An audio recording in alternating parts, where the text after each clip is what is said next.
Hello बच्चों, नमस्कार। मैं आदित्य यादव एक बार फिर आपके समक्ष उपस्थित हूँ। आज हमारा विषय पार्ट्स ऑफ स्पीच के अंतर्गत नाउन है।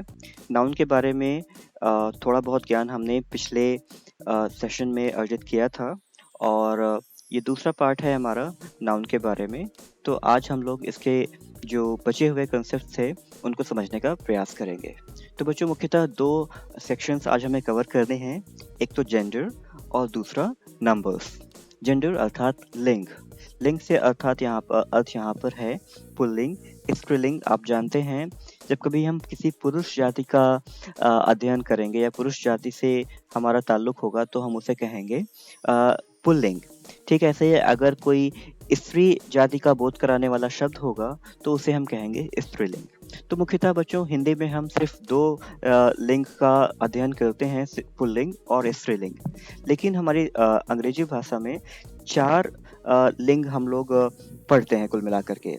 पुल्लिंग, स्त्रीलिंग, नपुंसक लिंग और उभयलिंग।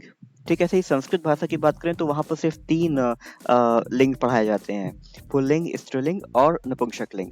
लेकिन अंग्रेजी भाषा में मुख्यतः हम लोगों को चार लिंग के बारे में जानकारी प्राप्त करनी है।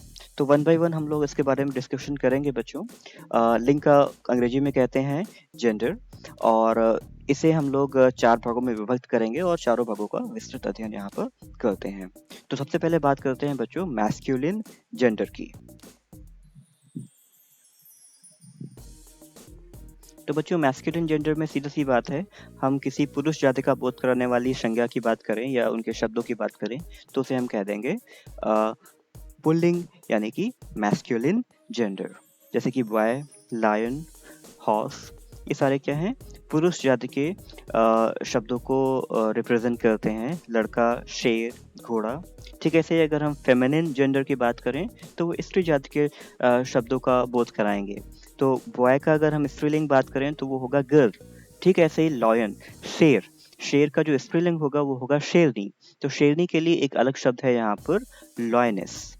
ठीक ऐसे ही घोड़ा, घोड़ा हॉर्स कहते हैं और उसकी अगर हम स्त्रीलिंग बनाएंगे तो उसे अंग्रेजी में कहेंगे मेयर। तो कुछ रूल होते हैं, कुछ नियम होते हैं जिनकी मदद से हम लोग सीखेंगे किसी मैस्कुलिन शब्द को कैसे कन्वर्ट करें फेमिनिन में। तो बहुत ही आसान है बच्चों, देखते हैं हम लोग इसके आगे अभी। और इसके अलावा हम लोग दो और जेंडर्स के बारे में जानकारी प्राप्त कर लेते हैं अभी। जो तीसरा जेंडर यहाँ पर है वो है न्यूटर जेंडर, नपुंसक लिंग। कुल मिलाकर के इसमें हमें उन शब्दों का प्रयोग करना होता है जो निर्जीव होते हैं, जो ना ही स्त्री लिंग में आते हैं ना ही पुल्लिंग में आते हैं। जैसे कि book, room, table, crowd, family, ये सारे शब्द आप देख रहे हैं, ये ना ही हम इसको स्त्रीलिंग के अंदर समझ सकते हैं ना ही पुल्लिंग के अंदर। तो इसे हम नपुंसक लिंग के अंदर अर्थात न्यूट्रल जेंडर के अंदर इनका अध्ययन करते हैं। कॉमन जेंडर की बात करें बच्चों तो जैसे कि अंग्रेजी भाषा में हम हिंदी भाषा की बात करें तो आप लेडी टीचर को शिक्षिका बोलते हैं और पुरुष को शिक्षक बोलते हैं। लेकिन अंग्रेजी भाषा में शिक्षक और शिक्षिका दोनों के लिए सिर्फ एक शब्द का प्रयोग होता है, टीचर। तो कुल मिला के ऐसी संज्ञाएं, ऐसे शब्द जो स्त्री तथा पुरुष दोनों के लिए ही प्रयुक्त हों, उसे हम कहते हैं उभयलिंग अर्थात कॉमन जेंडर। पेरेंट में माता और पिता दोनों आ जाते हैं। ठीक ऐसे ही चाइल्ड की बात करें, चिल्ड्रन की बात करें तो ये सारे कॉमन जेंडर के अंदर आएंगे। फ्रेंड लड़का भी हो सकता है, लड़की भी हो सकता है, हो सकती है। ठीक ऐसे ही सर्वेंट की बात करें और कोई भी ऐसे शब्द, टीचर, डॉक्टर, ये सारे उभयलिंग के अंदर आएंगे कॉमन जेंडर के अंतर्गत। तो बच्चों, कुछ स्पेशल रूल्स हैं, हालांकि ये बहुत बहुत हद तक प्रैक्टिस पर भी निर्भर करेगा कि आप कैसे मैस्कुलिन और फेमिनिन को अलग अलग याद रखें। फिर भी कुछ रूल्स, कुछ पैटर्न्स हैं जिनको हम याद रख के बहुत सारे शब्दों के मैस्कुलिन और फेमिनिन कन्वर्जन कर सकते हैं। तो पहले बात करेंगे ऐसे शब्द, कुछ ऐसे शब्द हम देखेंगे जहाँ पर इनमें कोई रिलेशन नहीं होता, आपको इन्हें याद करना ही होगा जिससे कि आप इनके मैस्कुलिन और फेमिनिन जेंडर्स को, इनके स्त्रीलिंग और पुल्लिंग लिंग को आप समझ सकें। तो बच्चों, यहाँ पर कुछ शब्द हैं जैसे बैचलर। कोई अगर पुरुष अविवाहित है तो उसे हम बैचलर कहेंगे, लेकिन अगर कोई लड़की अविवाहित है तो उसे हम कहेंगे स्पिंस्टर। ठीक है, ऐसे ही राजा रानी के लिए किंग एंड क्वीन शब्दों का प्रयोग करेंगे। तो कुल मिलाकर के ऐसे शब्द हैं यहाँ पर जो पुरुष के लिए अलग हैं और स्त्रीलिंग के लिए अलग हैं। तो कुछ शब्दों को तो आपको याद करना पड़ता है, लेकिन कई बार ऐसा होता है कि कुछ शब्द हमारे पास दिए होते हैं तो उनके पीछे कुछ सफिक्सेस लगा देते हैं, कुछ ऐसे अक्षर हम या लेटर्स लगा देंगे जिससे कि हमारे पास उन शब्दों का स्त्रीलिंग तैयार हो जाएगा। जैसे कि पोएट की बात करें, तो पोएट में बच्चों, पोएट का मतलब होता है कवि। तो पोएट की जस्ट बाद अगर हम ई डबल एस लगा देते हैं, ये हमारे पास ये एक शब्दों का या अक्षरों का समूह है यहाँ पर हमारे पास। अगर आप इसे लगा देंगे तो हमारा जो पुल्लिंग शब्द होगा वो स्त्रीलिंग बन जाएगा, मैस्कुलिन जेंडर से फेमिनिन जेंडर बन जाएगा। तो आप देखिए यहाँ पर पोएट के आगे हमने सिर्फ ए एस एस लगा दिया, तो पोएट से पोएट्रेस हो गया, अर्थात ये स्त्रीलिंग बन गया। ठीक है, ऐसे ही ऑथर का ऑथरेस हो जाएगा, हेयर का हेयरेस, होस्ट का होस्टेस, मेयर का मेयरेस। ये सारे अंग्रेजी शब्द हैं। इनके ज्ञान के लिए भी मैं आपको कुछ टिप्स दूंगा आगे चलकर। फिलहाल हम सिर्फ एक कन्वर्जन रूल समझ रहे हैं कि किसी अ, अंग्रेजी शब्द जो मैस्कुलिन जेंडर में है उसे फेमिनिन जेंडर में कैसे कन्वर्ट करेंगे। बहुत हद तक बच्चों ये प्रैक्टिस पर भी निर्भर करेगा, लेकिन जो कुछ पैटर्न्स हैं उसका डिस्कशन यहाँ पर कर रहे हैं। और भी शब्द हो सकते हैं इनके अलावा भी, सिर्फ इतने ही शब्द हैं। जैसे गॉड की बात करें, गॉड का मतलब होता है भगवान, तो गॉडेश का मतलब देवी हो जाएगा, देवी भगवान का स्त्रीलिंग। तो कुछ इस तरीके से हम लोग इनका कन्वर्जन करते हैं। ठीक है, ऐसे ही कुछ और भी देखिए, यहाँ पर तो सीधे सीधे हमने ई डबल एस लगा दिया, लेकिन कुछ शब्द ऐसे भी होंगे जहाँ पर हमें कुछ फेरबदल उनके पीछे के शब्दों में करना होगा। जैसे कि एक्टर की बात करें, ई डबल एस हमने यहाँ पर भी लगाया, लेकिन उसके जस्ट पहले जो वॉवेल आ रहा था बच्चों, आप इस वॉवेल को देखेंगे, ये वॉवेल आपको स्किप करना पड़ेगा। ओ वॉवेल मैंने आपको पिछले सेशन में बताया था कि वॉवेल एक्चुअली होते क्या हैं।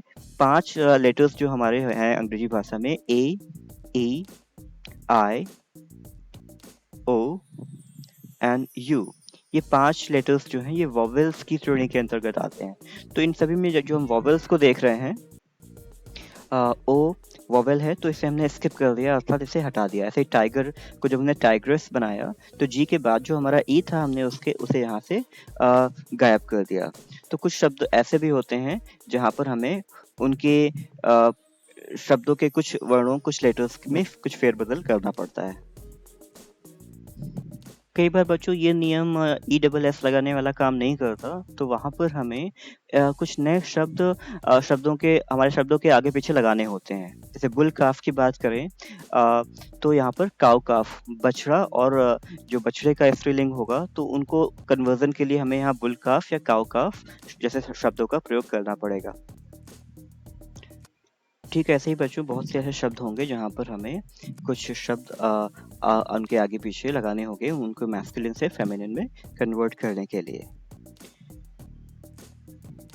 तो बच्चों ये बात एक हमने क्विक लुक लिया जेंडर्स का। अब बात करेंगे बच्चों नंबर्स की।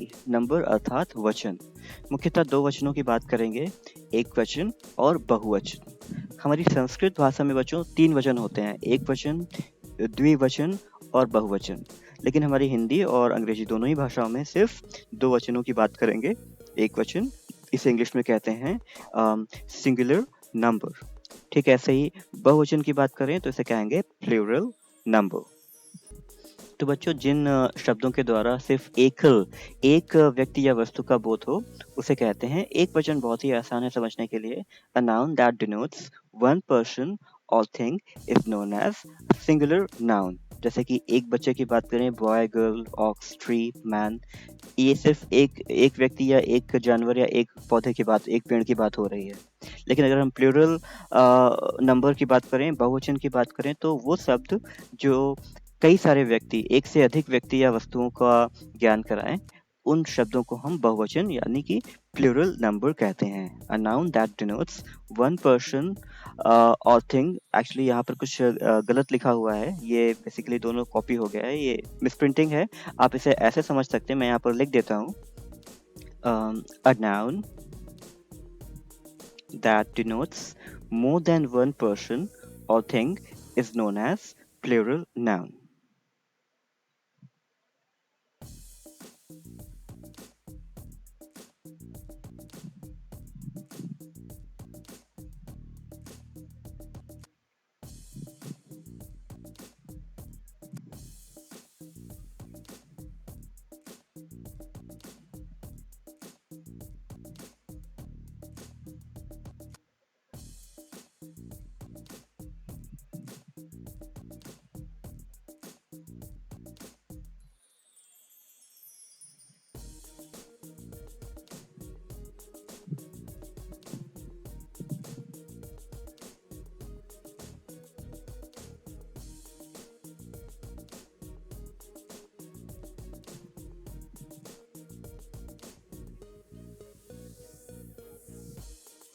ठीक है बच्चों, तो ये परिभाषा हो गई बहुवचन यानी कि प्लूरल नंबर की। बॉयज, गर्ल्स, ऑक्सन, ऑक्सन बहुवचन है। ट्रीज, मैन, मैन का मतलब सिर्फ एक आदमी से है, बट मेन का मतलब हो गया बहुत सारे आदमी। अब इसके बाद बच्चों कुछ रूल्स यहाँ पर भी हैं जिनकी मदद से हम सिंगुलर को प्लूरल या प्लूरल को सिंगुलर में कन्वर्ट कर पाएंगे। एक बहुत ही सिंपल सा नियम है, जैसे कि आप जानते हो बच्चों, कि हम शब्द के आखिरी में सिर्फ एस लगा दें। एस लगाने से बहुत सारे शब्दों के प्लूरल बन जाते हैं, लेकिन हर बार एस लगाने से काम नहीं चलेगा। तो कुछ स्पेसिफिक शब्द हम देख लेते हैं जहाँ पर एस लगाने से काम चलता है। जैसे कि बॉय सिंगुलर है, बॉय में हमने एस लगा दिया तो क्या हो गया, ये बॉयज हो गया, यानी कि ये प्लूरल बन गया। ठीक है, ऐसे ही चेयर का चेयर्स हो गया, cow cows, pen pens, table tables, car cars, desk desks, house houses. इन सभी शब्दों में हमने एस लगा दिया। सिर्फ इतना ही सब नहीं बच्चों, बहुत से इस पैटर्न के जो शब्द होंगे उसमें आप सीधे एस लगाएंगे तो उसका प्लूरल बन जाएगा। कई बार हमें ई एस लगाना होता है, एस ना लगा करके हमें ई एस के साथ के पहले ई भी लगाना होता है। कुछ ऐसे शब्द होते हैं जिनके अंत में मुख्यतः इस तरह के शब्द आते हैं, जैसे कि S, S H, C H, X O. इस तरह के शब्द अगर आएंगे तो आप उनमें आखिरी में एस न लगाएंगे, बल्कि आप ई एस लगाएंगे। जैसे कि बस, इसके अंत में एस आया है, ऑलरेडी एस आया है, तो अगर आप एक एस और लगा देंगे तो बिल्कुल इसका कोई मतलब नहीं रहेगा। जैसे कि मैं यहाँ पर सिर्फ बस के आगे बस के एक एस और लगा दूं तो इस शब्द का कोई मतलब नहीं रह गया। तो कुल मिलाकर के यहाँ पर हमें ई एस ना जो है दो अक्षर लगाने होंगे, जिससे हमारा ये प्लूरल बनेगा। Buses, dishes, branches, boxes, tomatoes, glasses, brushes, matches, taxes, heroes. तो देखिए ये सारे अक्षर अगर किसी सिंगुलर नंबर के शब्द के अंत में आएंगे तो आपको अंत में ई एस लगा देना है इसका प्लूरल बनाने के लिए। आगे बढ़ते हैं बच्चों, कई बार हमें ई एस नहीं लगाना होगा। यहाँ पर अगर किसी शब्द के अंत में सिर्फ ओ आया है तो भी आप केवल एस लगा सकते हैं वहां पर। जैसे डायनेमो, डायनेमो एक तरह का यंत्र होता है, उसमें अगर हमने एस लगा दिया तो डायनेमोस हो गया। फोटो में सिर्फ एस लगा दिया। तो एक सीधे से मेमोरी टिप यहाँ पर दे रखी हुई है कि अगर किसी भी शब्द के अंत में ओ लगा हुआ है, जैसे कि इन सभी शब्दों के अंत में देखेंगे आप लोग तो ओ आपको दिखेगा, तो इन शब्दों के अंत में आप क्या करेंगे, इसका प्लूरल बनाने के लिए सिर्फ एक एस लगा देंगे अंत में और ये प्लूरल बन जाएगा। ठीक है, ऐसे ही आते हैं नेक्स्ट एग्जाम्पल्स पर। अगर किसी शब्द के अंत में बच्चों वाई लिखा हुआ है तो सिर्फ एस या ई एस लगाने से काम नहीं चलेगा। इस बार आपको क्या करना होगा, अपने वाई को यहाँ से रिमूव करना होगा। अगर अंत में वाई लगा हुआ है तो इस वाई को आपको इस शब्द से हटाना होगा, और वाई को हटाने के बाद वहां पर आपको आई ई एस लगाना होगा। आपको वाई को आई में बदलना होगा, आप ऐसे समझ सकते हैं, वाई को आपने आई में बदल दिया और ई एस लगाना है। या आप सीधे ऐसे समझ लें कि आपको वाई हटाकर वहां से आई ई एस ये समूह आपको लेटर्स का पीछे शब्दों के लगा देना है वाई को हटाने के बाद। जैसे बेबी में हमने क्या करा, हमने वाई को हटा दिया इसके बाद, और वाई को हटाने के बाद यहाँ पर हमने आई ई एस बेबीज हो गया। बेबी भी सिर्फ एक वचन था, लेकिन यहाँ पर बेबीज क्या हो गया, बेबीज बहुवचन हो गया।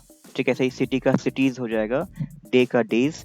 कुछ अपवाद भी बच्चों होंगे, यहाँ पर डे को डेज ही रहने देंगे क्योंकि इसके पहले भी एक वॉवेल आया हुआ है।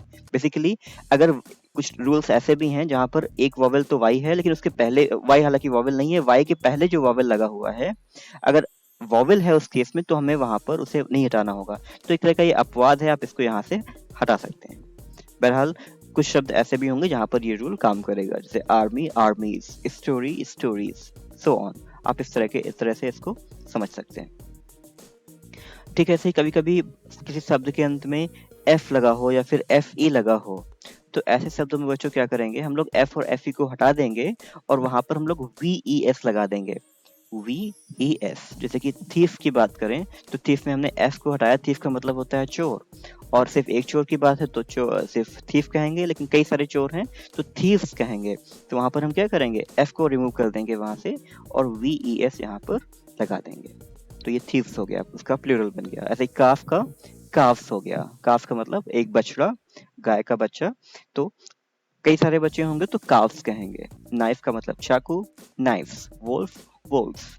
ठीक है, ऐसे ही आप अगर कहीं पर एफ या एफ ई देखेंगे तो उन्हें हटा करके वहां पर वी ई एस लगाकर उसका प्लूरल बना सकते हैं। आते हैं अगले एग्जाम्पल्स पर। अगर जो है कुछ जो है सिर्फ कोई एस या ई एस या कुछ भी नहीं लगाना अंत में, सिर्फ उनके अंदर के वॉवल्स को हमें, उनके जो बीच में वॉवल्स आए हैं, वॉवल्स बच्चों आप समझते हैं जैसा कि मैंने बताया था, 5 वॉवल्स होते हैं। मैं फिर से लिख देता हूँ यहाँ पर, ए, ई, आई, ओ एंड यू। ये सारे वॉवल्स, इनमें से अगर कोई वॉवल्स को हमें थोड़ा बहुत मैनिपुलेट यानी कि चेंज करना होगा अपने शब्दों के अंदर, तो हमारा प्लूरल एक वचन से बहुवचन बन जाता है। जैसे मैन को अगर हमें बनाना है तो मैन बन जाता है। ऐसे ही टूथ, सिर्फ एक दांत की बात करेंगे तो इसे टूथ कहेंगे, लेकिन अगर टीथ कहेंगे तो मतलब हमने यहाँ पर 2 वॉवेल्स को ई में कन्वर्ट कर दिया। तो ये आपको प्रैक्टिस से आएगा बच्चों, इनका कोई रूल नहीं है, आपको प्रैक्टिस से धीमे धीमे ये सारी चीज़ें याद होंगी। ऐसे ही माउस को हम माइस कह सकते हैं, हमने यहाँ पे वॉवेल्स को चेंज कर दिया। गूस को गीस कहेंगे, जेंटलमैन को जेंटल मैन कहेंगे, फूड को फीड कहेंगे अगर हमें इनका प्लूरल बनाना है तो। आते हैं बच्चों नेक्स्ट टाइप के क्वेश्चंस, एग्जांपल्स पर। कभी कभी अगर कुछ ऐसे शब्द होंगे जो जैसे कि ऑक्स हमारे पास सामने लिखा हुआ है, तो ऑक्स में यहाँ पर कुछ और नहीं काम करेगा, हमें सिर्फ यहाँ पर ई एन लगा देना होगा, तो ऑक्सन इसका प्लूरल कहलाएगा। ठीक है, ऐसे ही चाइल्ड में अब हमें यहाँ पर कुछ और शब्द आर ई एन लगाना होगा। तो बच्चों ये अंग्रेजी एक बहुत ही विस्तृत भाषा है, तो बहुत सारे रूल्स होते हैं, लेकिन बहुत सारी चीज़ें प्रैक्टिस पर भी निर्भर करती हैं। तो ये सारी चीज़ें आपको आपके प्रैक्टिस पर निर्भर करेंगी, कहाँ पर आपको क्या करना है। धीमे धीमे जब आप लोग पढ़ते जाएंगे तो ये सारी चीज़ें आपको समझ में आती रहेंगी। ठीक है, ऐसे ही कभी कभी ऐसा भी होता है, जैसे कोई संक्षिप्त रूप है, एमएलए होता है, मेंबर्स ऑफ लेजिस्लेटिव असेंबली, जो आपके विधायक होते हैं उन्हें एमएलए कहते हैं। तो अगर बहुत सारे एमएलए हैं तो उन्हें हम एमएलएज कहेंगे, मतलब बहुत सारे विधायक अगर हैं तो उन्हें हम यहाँ पर सिंपली एक एफ लगा देंगे। ये एक शॉर्ट फॉर्म है बच्चों, एक एब्रीवेशन कहते हैं या फिर एक संक्षिप्त रूप कहते हैं। वीआईपी का मतलब होता है वेरी इंपॉर्टेंट पर्सन। तो वीआईपी, अगर बहुत सारे वीआईपी होंगे तो वहाँ पर वीआईपीज कह देंगे उन्हें। ठीक है, ऐसे ही MP, member of parliament, MPs, chief minister, CM, CM का बहुत सारे सीएम होंगे तो सीएम्स। इस तरह से भी हम लोग सिंगुलर को प्लूरल बनाते हैं। कई बार ऐसा भी होता है बच्चों जिनके एकवचन और बहुवचन समान होते हैं। एयरक्राफ्ट की बात करें तो एयरक्राफ्ट्स नहीं कहेंगे आप। ऐसे ही डियर, अगर एक हिरन है तो भी आप उसे डियर कहेंगे, बहुत सारे हिरन हैं तो भी आप उसे डियर ही कहेंगे, डियर्स नहीं कहेंगे। स्वाइन, शीप, कॉड, सैल्मन, ये सारे शब्द जो हैं, जैसे कि डजन की बात कर लें, सिंपल एग्जांपल लेते हैं। अगर आपको एक दर्जन आपने बनाना केला लिए तो आप क्या कहेंगे, एक दर्जन, 1 डजन ऑफ बनाना। लेकिन अगर आपने 5 दर्जन लिए तो आप 5 डजन्स नहीं कहेंगे, सिर्फ 5 डजन ही कहेंगे। तो उनका सिंगुलर भी वही होता है और प्लूरल भी वही होता है। ठीक है, ऐसे ही कुछ संज्ञाएं बहुवचन के रूप में प्रयोग में लाई जाती है, जैसे सिजल्स, कैंची बात करें, जहाँ पर 2 पेयर्स, जो यहाँ पर कहीं ना कहीं पेयर की बात होती है, तो वहाँ पर हम इन्हें बहुवचन के रूप में इनका प्रयोग करते हैं। सिजल्स, आर्म्स, जीन्स, टोंग्स, ये स्पेक्टिकल्स, चश्मे। तो कई बार ये शब्द देखने में तो प्लूरल लगते हैं, लेकिन एक्चुअली होती है एक चीज है, या 2 चीजों से मिलकर बनी होती है। ठीक है, ऐसे ही अगर हम बात करें, कुछ शब्द ऐसे भी होते हैं जो देखने में तो प्लूरल लगते हैं लेकिन होते हुए एक वचन है। जैसे फिजिक्स की बात करें, फिजिक्स एक विषय है हमारा, भौतिक विज्ञान, उसे फिजिक्स कहते हैं। हालांकि एस लगा है लेकिन ये सिर्फ एक वचन है। इनिंग्स, किसी सत्र की बात करें या न्यूज़ की बात करें बच्चों, न्यूज़, समाचार, पॉलिटिक्स, राजनीति, ये सारे शब्द जो हैं सिंगुलर हैं, हालांकि देखने में प्लूरल लग रहे हैं। कई बार समूहवाचक शब्द होते हैं लेकिन फिर भी वो जो है बहुवचन के रूप में उनका हम प्रयोग करते हैं, जैसे कैटल, पीपल, जेंट्री, पोल्ट्री, ये सारी चीजें जो हैं, ये शब्द हमारे बहुवचन के रूप में भी प्रयोग होते हैं। ठीक है, ऐसे ही कुछ ऐसे भी शब्द होते हैं जिनमें एक वचन में एक अर्थ होता है और बहुवचन में अगर हम उसको एस या ईएस लगाकर उनको हम कन्वर्ट करें तो उनके कई सारे अर्थ हो सकते हैं, या दो से ज्यादा अर्थ हो सकते हैं। जैसे कि आम की बात करें तो बा होता है, लेकिन अगर आर्म्स की बात करें तो आर्म्स में तो एक तो सीधा शब्द उससे मिलता जुलता है हमारा, आम अगर बाँ है तो आर्म्स का मतलब बाहें हो जाएंगी, मतलब एक से ज्यादा बाँ हो जाएंगी। लेकिन आर्म्स का एक दूसरा मतलब भी यहाँ पर निकल कर आ रहा है, वो है शस्त्र। ठीक है, ऐसे ही कुछ और शब्द हमारे पास हैं। जैसे कलर की बात करें तो कलर का मतलब एक रंग, कलर्स का मतलब बहुत सारे रंग, कलर्स का मतलब झंडा भी होता है। ठीक है, ऐसे ही मैनर, मैनर्स, तो बहुत से विस्तृत इसका जो है एक तरीके का शब्दों का भंडार है ये, लेकिन जहाँ तक हो सकेगा हम लोग प्रैक्टिस से इन चीज़ों को समझने का प्रयास करेंगे। तो बच्चों आज हमने कुछ नाउन के विषय में जेंडर्स और नंबर्स को समझा। मुझे उम्मीद है कि ये चीज़ें आपको समझ में आई होंगी। इसके बाद हम लोग अपने पार्ट्स ऑफ स्पीच के अगले सेक्शन में पढ़ेंगे। तो आज के लिए बच्चों इतना ही। बहुत जल्द फिर से आपसे मुलाकात होगी। तब तक के लिए नमस्कार।